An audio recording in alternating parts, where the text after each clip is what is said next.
नमस्ते, आप देख रहे हैं global information digital news Hindi. मैं हूं नूर फिंशा खानम। चलिए आज दिन बुधवार 14 मई की खास खबरें देखते हैं।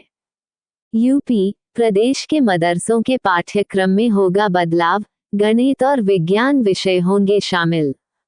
गठित की जाएगी कमेटी। आगरा बालिका से दुष्कर्म के आरोपी से मुठभेड़, फायरिंग में दरोगा भी गोली लगने से घायल। अब शादी, सुहागरात और फिर तीसरे दिन कत्ल। नई नवेली दुल्हन ने इसलिए पति को उतारा मौत के घाट। जाने सच, मगरमच्छ से भिड़ गया युवक। चंबल नदी में हुई खूनी भिड़ंत, फिर जो हुआ। यकीन करना है मुश्किल, मगरमच्छ से भिड़ गया युवक। चंबल नदी में हुई खूनी भिड़ंत, फिर जो हुआ। यकीन करना है मुश्किल। लखनऊ यूपी के चिड़ियाघर और लॉयन सफारी एक सप्ताह तक बंद। बाघिन के विसरा में बर्ड फ्लू की पुष्टि के बाद फैसला। Jaishankar security bullet proof car में चलेंगे विदेश मंत्री जयशंकर। पाकिस्तान से तनाव के बीच बढ़ाई गई सुरक्षा। New CJI justice B R. Gavai. Justice B R. Gavai का नए सीजेआई के रूप में शपथ ग्रहण आज। एक्सप्लेन। अमेरिका सऊदी अरब में $142 अरब के रक्षा सौदे की पूरी कहानी। रणनीतिक आर्थिक समझौतों को भी समझिए। एक्सप्लेन। अमेरिका सऊदी अरब में $142 अरब के रक्षा सौदे की पूरी कहानी।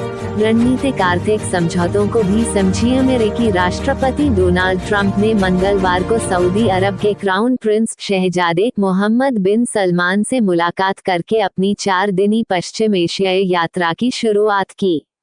ट्रंप ने सऊदी अरब के साथ रणनीतिक आर्थिक समझौते पर हस्ताक्षर किए। सऊदी अरब भी अमेरिका में $600 अरब का निवेश करेगा। अमेरिकी प्रयासों पर नजर रखने का लक्ष्य। अमेरिका सऊदी अरब के बीच $142 अरब का रक्षा सौदा हुआ है। ट्रंप ने ईरान के परमाणु कार्यक्रम को खत्म करने, गाजा में युद्ध को समाप्त करने, तेल की कीमतों को कम करने और अन्य चुनौतीपूर्ण मुद्दों पर भी वार्ता की। बातचीत में ईरान के परमाणु कार्यक्रम को खत्म करने, गाजा में युद्ध को समाप्त करने, तेल की कीमतों को थामने के लिए अमेरिकी प्रयासों पर नजर रखने का लक्ष्य बना है। ट्रंप को मिलेगा आलीशान बोइंग 747 विमान का गिफ्ट। पश्चिम एशिया दौरे पर ट्रंप कतर भी जाएंगे। ट्रंप के कतर दौरे से पहले वहां की सरकार ने अमेरिका को एक आलीशान बोइंग 747 विमान गिफ्ट देने का ऐलान किया है। इसके बाद से अमेरिका में उस गिफ्ट की खूब चर्चा है। अब राष्ट्रपति ट्रंप ने इसे लेकर बयान दिया है और कहा है कि कोई बेवकूफी होगा जो इसे स्वीकार नहीं करेगा।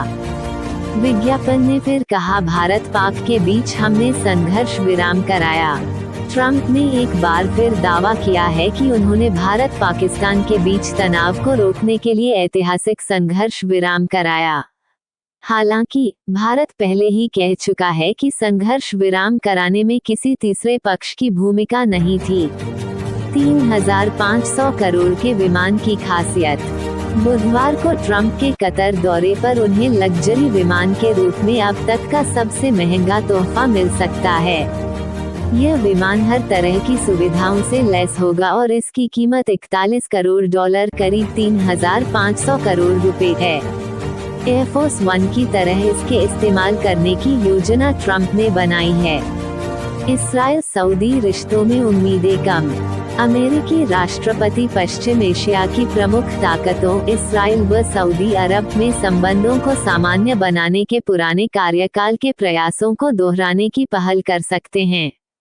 लेकिन रियाद ने साफ किया कि इसके बदले में वह अमेरिकी सुरक्षा गारंटी, राज्य के परमाणु कार्यक्रम में सहायता और फलस्तीनी राज्य के मार्ग पर प्रगति चाहता है। जबकि इसराइल द्वारा गाजा पर कब्जा करने की धमकी के चलते इसकी संभावना बहुत कम है। डोनाल्ड का पश्चिम एशिया दौरा। Photo PTI. ट्रंप ने की सीरिया पर प्रतिबंध हटाने की घोषणा। अमेरिकी राष्ट्रपति ने ये भी कहा कि वह सीरिया की नई सरकार के साथ संबंध सामान्य करेंगे। देश को शांति स्थापित करने का मौका देने के लिए प्रतिबंध हटाएं। सीरिया की नई सरकार के साथ संबंध सामान्य करेंगे। देश को शांति स्थापित करने का मौका देने के लिए प्रतिबंध हटाएंगे। ट्रंप सीरियाई राष्ट्रपति अहमद अल शारा से मुलाकात भी करेंगे। उन्होंने पिछले साल बशर असद के शासन को उखाड़ फेंका था। ट्रंप ने कहा कि सुलह का प्रयास सऊदी अरब के शासक क्राउन प्रिंस मोहम्मद बिन सलमान और तुर्की के राष्ट्रपति रेसेप तय्यिप एर्दोगन के आग्रह पर किया गया है। उन्होंने सीरिया की नई सरकार की सफलता को लेकर उम्मीद जाहिर की और शुभकामनाएं दी। ये घटनाक्रम शारा के लिए बड़ा प्रोत्साहन है। उन्हें 2003 में अमेरिका के नेतृत्व वाले इराक आक्रमण के बाद विद्रोह में भूमिका के लिए जेल में डाला गया था। ट्रंप का सऊदी दौरा अहम क्यों? डोनाल्ड ट्रंप ऊर्जा कीमतों को कम रखना चाहते हैं ताकि अमेरिकी लोगों के लिए महंगाई को नियंत्रित रखा जा सके। ट्रंप की मदद के लिए तेल उत्पादक देशों ने पहले ही अपना तेल उत्पादन बढ़ा दिया है, जिससे अंतर्राष्ट्रीय बाजार में तेल की कीमतें कम हुई हैं। हालांकि सऊदी अरब समेत कई ओपेक देशों की अर्थव्यवस्था तेल पर ही निर्भर करती है। ऐसे में तेल की कीमतें कम। सऊदी के अलावा कहां जाएंगे ट्रंप? सऊदी अरब द्वारा अमेरिका में भारी निवेश का वादा किया गया है। यही वजह है कि ट्रंप अपने मध्य पूर्व दौरे पर सबसे पहले सऊदी अरब पहुंचे हैं। ट्रंप सऊदी अरब के अलावा कतर और संयुक्त अरब अमीरात का भी दौरा करेंगे। गौरतलब है कि इन तीनों ही देशों में ट्रंप की real estate company Trump Organization real estate project बना रही है, जिनमें सऊदी अरब के जेद्दा में रिहायशी इमारतें, यूएई में लग्जरी होटल और कतर में गोल्फ कोर्स और विला का निर्माण किया जा रहा है। मध्य पूर्व दौरे पर ट्रंप कृत्रिम बुद्धिमत्ता, ऊर्जा सहयोग को लेकर अहम समझौते कर सकते हैं। सऊदी अरब को हथियार बेचने के समझौते पर भी सहमति बन सकती है।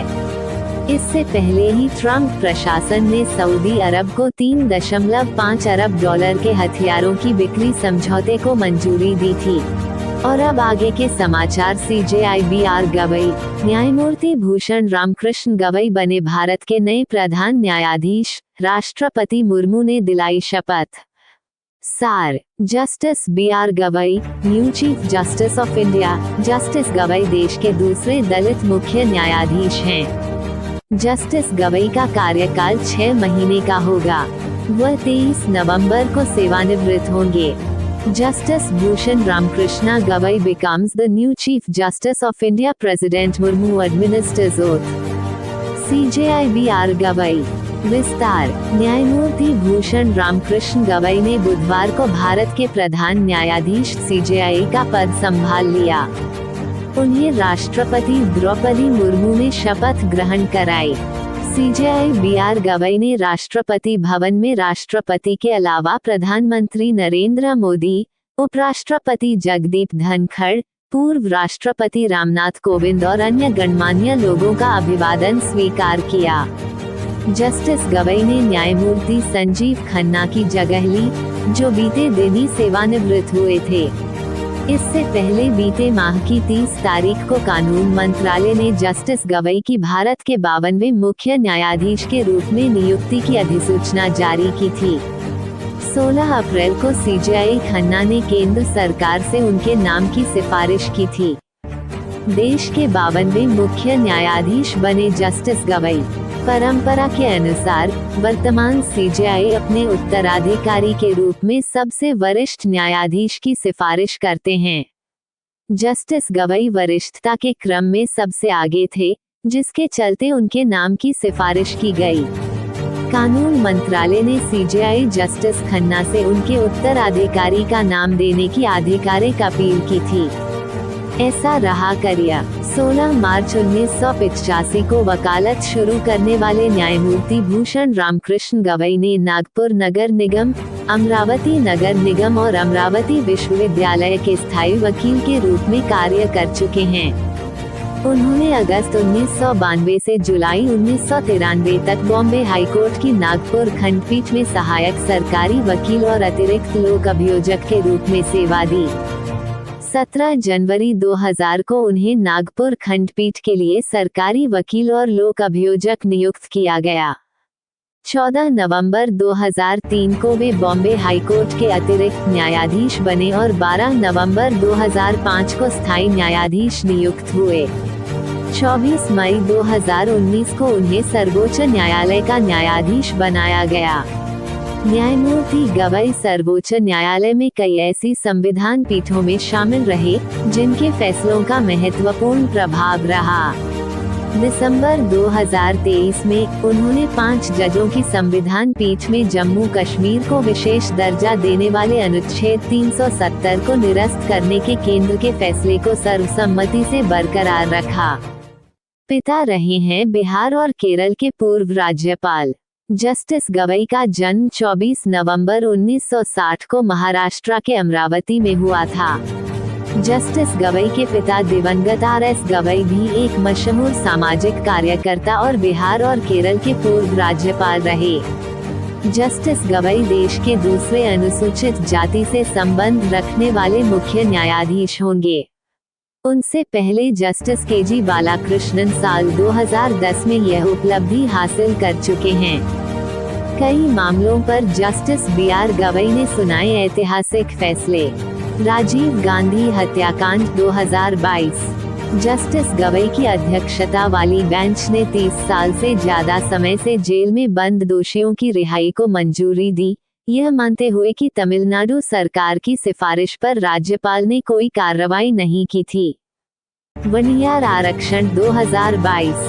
तमिलनाडु सरकार को वणियार समुदाय को विशेष आरक्षण देने के निर्णय को सुप्रीम कोर्ट ने असंवैधानिक करार दिया, क्योंकि यह अन्य पिछड़ा वर्गों के साथ भेदभावपूर्ण था। नोटबंदी 2023। जस्टिस गवई ने 2016 की नोटबंदी योजना को 4:1 बहुमत से वैध ठहराते हुए कहा कि यह निर्णय केंद्र सरकार और भारतीय रिजर्व बैंक के बीच परामर्श के बाद लिया गया था और ये अनुपातिकता की कसौटी पर खरा उतरता है। ईडी निदेशक का कार्यकाल 2023। जुलाई 2023 में जस्टिस गवई की बेंच ने प्रवर्तन निदेशालय के निदेशक संजय कुमार मिश्रा के कार्यकाल विस्तार को अवैध करार दिया और उन्हें 31 जुलाई 2023 तक पद छोड़ने का निर्देश दिया था। बुलडोजर कार्रवाई 2024 में जस्टिस गवई और जस्टिस KV विश्वनाथन की बेंच ने कहा कि केवल आरोपी या दोषी होने के आधार पर किसी की संपत्ति को ध्वस्त करना असंवैधानिक है। कार्रवाई बिना कानूनी प्रक्रिया के नहीं कर सकते, अगर होती है तो संबंधित अधिकारी